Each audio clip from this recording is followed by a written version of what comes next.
বেলডাঙ্গার খবরে ফের নজর রাখতে হবে, তার কারণ বেলডাঙ্গায় যেভাবে রেলগেট ভাঙচুর হয়েছে, যেভাবে অবরোধ হচ্ছে, তাতে লালগোলা প্যাসেঞ্জার আটকে গেল, দাঁড়িয়ে পড়লো লাইনে।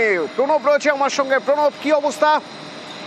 দেখো, গতকালকের পর আবারও কিন্তু সেই জাতীয় সড়ক যেরকম অবরুদ্ধ হয়েছে, ঠিক রেলপথকেও কিন্তু আটকে দেওয়া হয়েছে। তোমার বহরমপুর, লালগোলা এবং শিয়ালদার যে প্যাসেঞ্জার ট্রেন রয়েছে, সেই ট্রেন বেলডাঙ্গা ভাবতা এবং বেলডাঙ্গার মাঝখানে কিন্তু আটকে দেওয়া হয়েছে, বিক্ষোভকারীরা আটকে দিয়েছেন। এবং রেজিনগরেও একটা ট্রেনকে আটকে দেওয়া হয়েছে এবং উত্তপ্ত পরিবেশ। একইভাবে তোমার জাতীয় সড়কও কিন্তু তোমার একই অবরুদ্ধ করে কিন্তু বিক্ষোভ দেখাচ্ছেন বিক্ষোভকারীরা। এবং যে তোমার পরিযায়ী শ্রমিক আনিসুর রহমান মানে যে যুবক, সেই যুবক কিন্তু দীর্ঘদিন ধরে বিহারের ছাপড়া এলাকাতে ফেরির কাজ করতেন। গতকালকে কিন্তু তাকে মারধর করা হয় এবং গুরুতর আহত অবস্থায় আজকে যখন মর্জমপুরে তার বাড়িতে এসে পৌঁছায়, তখন কিন্তু আবার ক্ষুব্ধ হয়ে উঠে ক্ষোভে ফেটে পড়ে এবং তারপরে কিন্তু তারা আবার রাস্তা অবরোধ শুরু করেছে এবং বিক্ষোভ দেখাচ্ছে এবং বেশ কয়েকটি গাড়ি ভাঙচুর হয়েছে। যদিও বিশাল পুলিশ বাহিনী রয়েছে, কিন্তু গতকালকে ঘটনার পর এই পুলিশের ভূমিকা নিয়ে আমি একটু জানতে চাইবো। প্রণব, গতকাল দেখা গেল একটা সময়ের পরে পুলিশ পুরো বিষয়টা নিয়ন্ত্রণে নিয়ে চলে এলো। আজ এখনো পর্যন্ত পুলিশের কি ভূমিকা? দেখো, এখন পর্যন্ত পুলিশ কিন্তু কোন ওয়েট করছে, মানুষের সঙ্গে বুঝিয়ে যাতে উঠানো যায় সেই চেষ্টা করছে, কিন্তু কোন রকম শক্তি প্রয়োগের পক্ষপাতী নয় কালকে।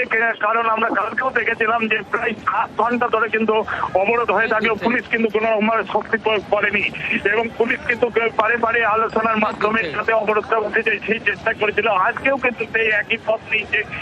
আজকেও কিন্তু পুলিশ সেইভাবেই কিন্তু চাইছে যে শান্তিপূর্ণভাবে যে বিক্ষোভ চলছে চলুক, যাতে অবরোধটা এবং জাতীয় সড়ক যাতে খালি করে দেওয়া যায়, অবরোধ তুলে দেওয়া যায়, সেই চেষ্টাই কিন্তু করছেন পুলিশ আধিকারিকেরা।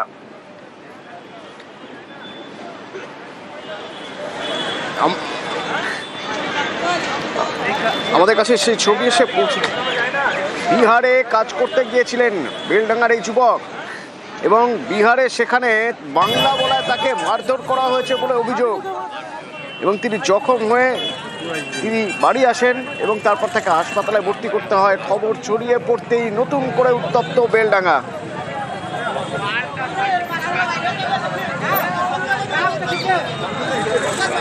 আমি বিহারে আজ 10 থেকে 11 বছর ধরে সেখানে ফেরির কাজ করি।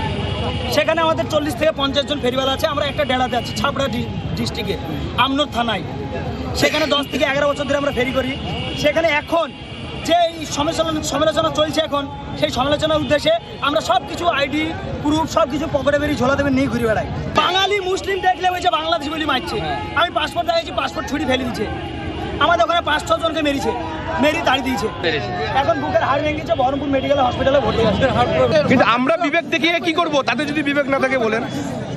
আজ আমাদের এখানকে প্রতিদিন শুনছি নাকি একটা করে আহত হচ্ছে, নয় নিহত হচ্ছে, আহত হচ্ছে নয়তো নিহত হচ্ছে, এটা কন্টিনিউয়াসলি। এর কোনো ব্যাখ্যা হয় না। এটা অন্যায়